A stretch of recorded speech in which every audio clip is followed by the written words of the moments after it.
Hello and welcome to Uplift. So glad you're joining me today. This is Billie Francis, and I hope that we can enjoy some time together as we look at this idea of sensitivity and compassion and kindness. Let's start with prayer. Breathing into this moment right here and right now, for all that we need is here. All that we need in terms of our connection with God, the ability to connect to one another, the ability to connect with our needs and our wishes and desires. It's all within. So I know that everything that we need is here, it's available, and it can be just as simple as a breath away. So take that next breath with me now and just dropping in to that true sense of you, connected in oneness, connected with all people, and connected to yourself.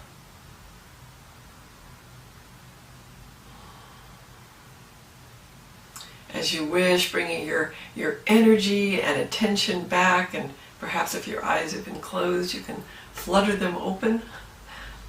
So how wonderful to have this opportunity to look at this concept of, I'm just going to call it in general, kindness.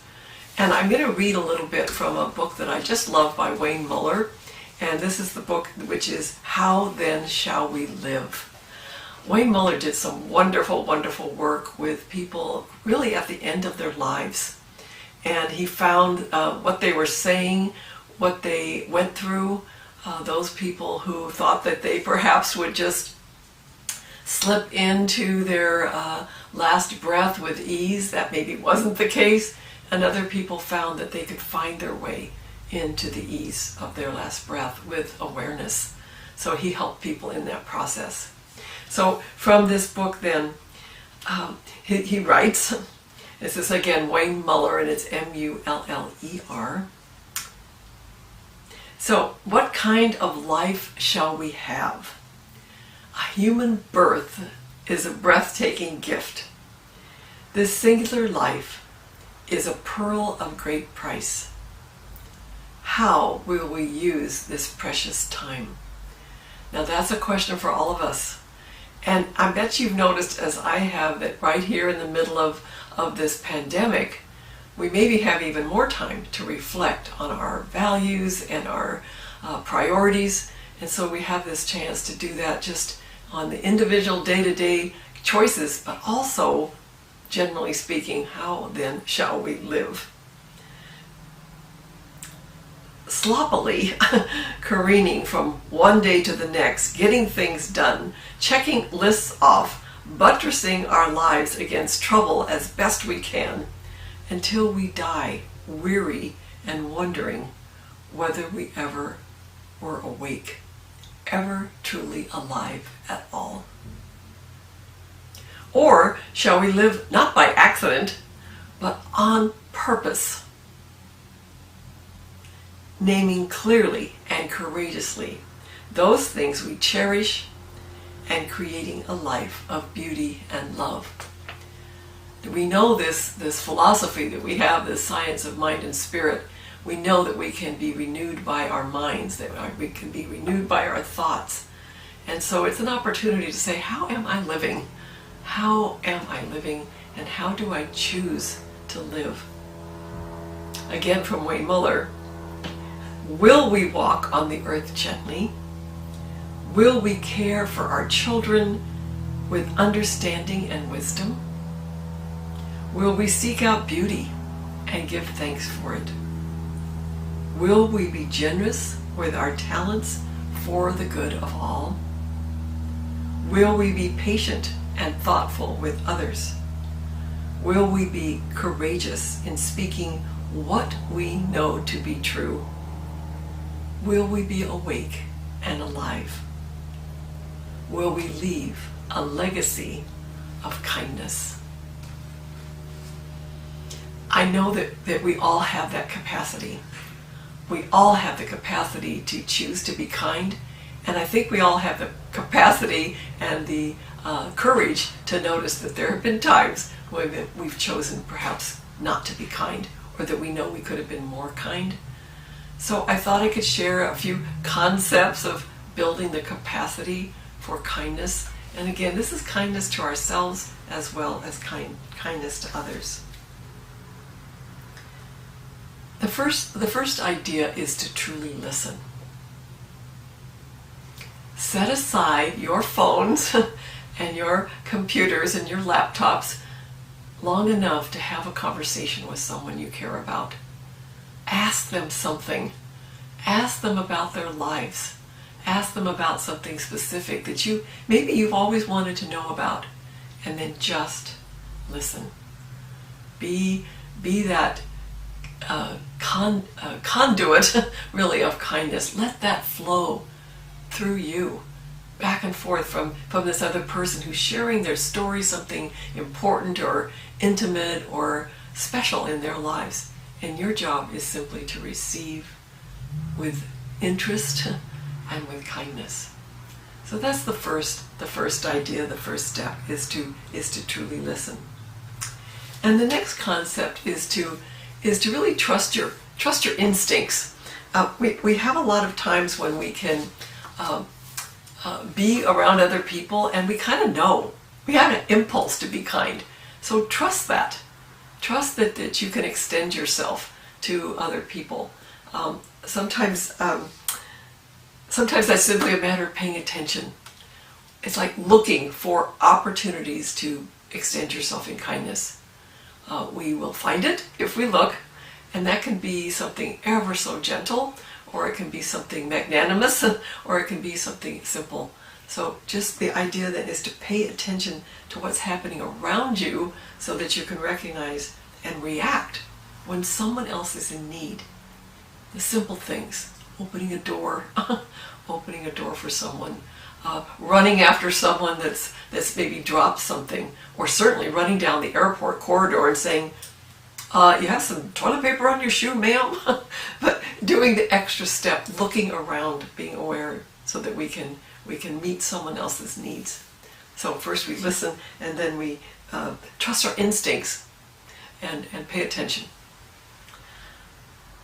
Another idea is to lean on a true friend.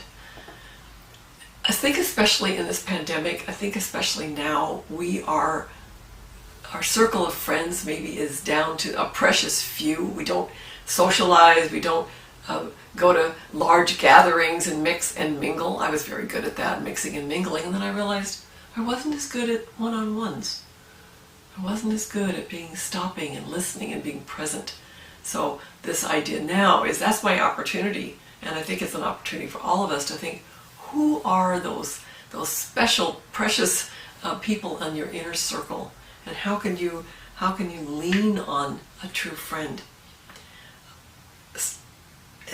It's a matter of knowing that these are tough times.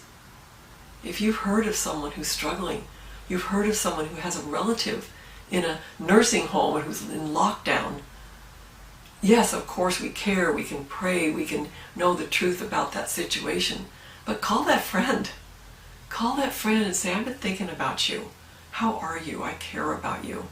So this is our opportunity to remember how priceless these close friends are, and to go ahead and take the action that we need. I know it feels good when it comes toward me, and I know recently I've really called on my practitioner friends and my close friends and some family members to help me through a bit of a tough time, and it was so nice to have those close friends.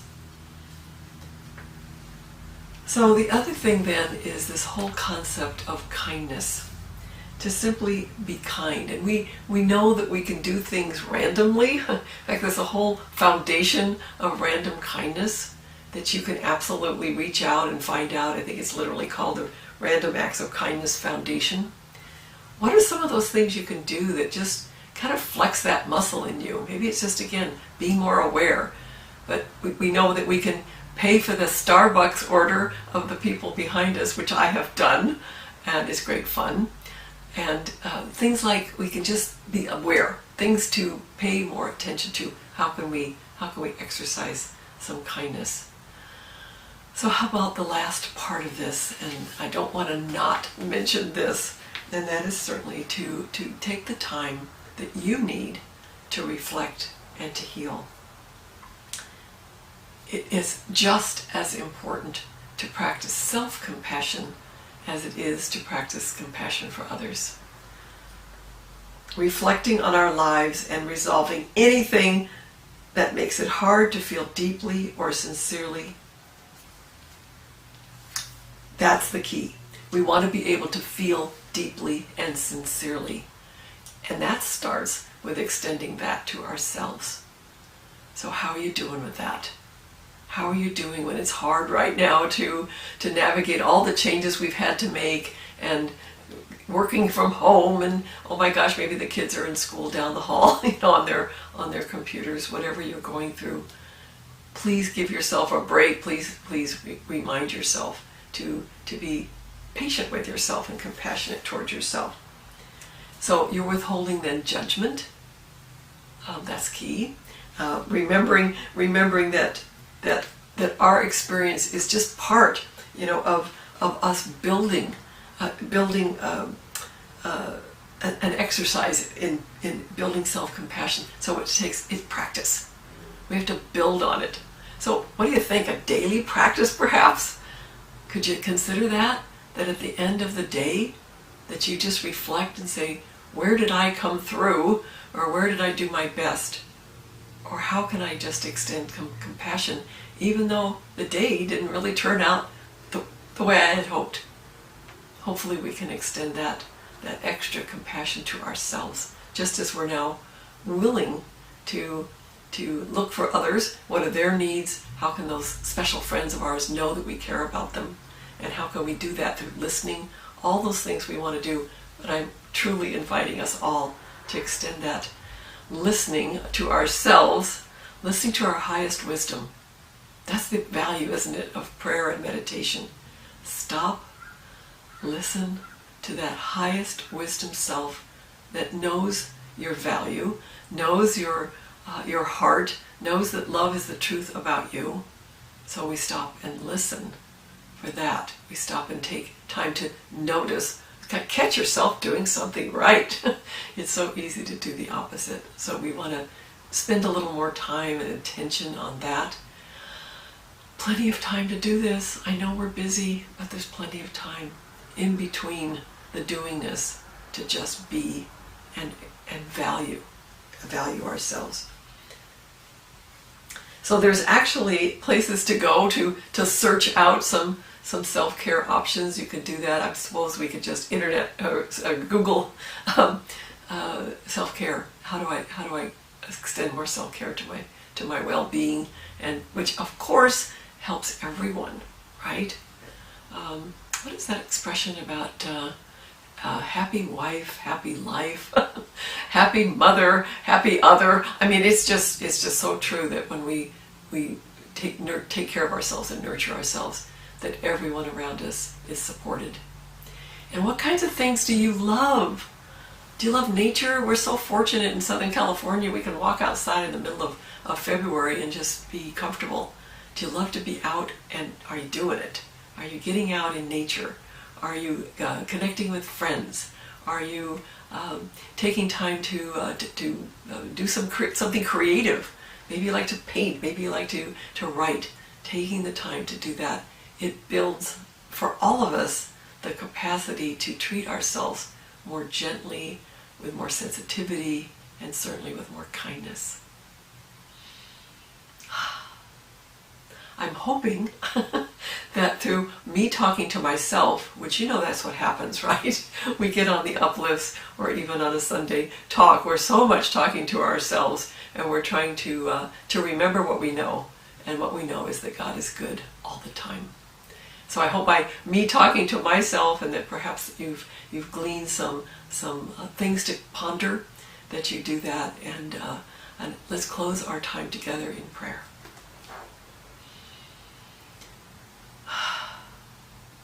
My heart is full, my heart is so full with the love of God. I just recognize that good that is God is present and cannot leave. There is nowhere where God is not. And that is certainly true about my life. That is certainly true about the way I can show up. I can show up honoring this truth of love and good.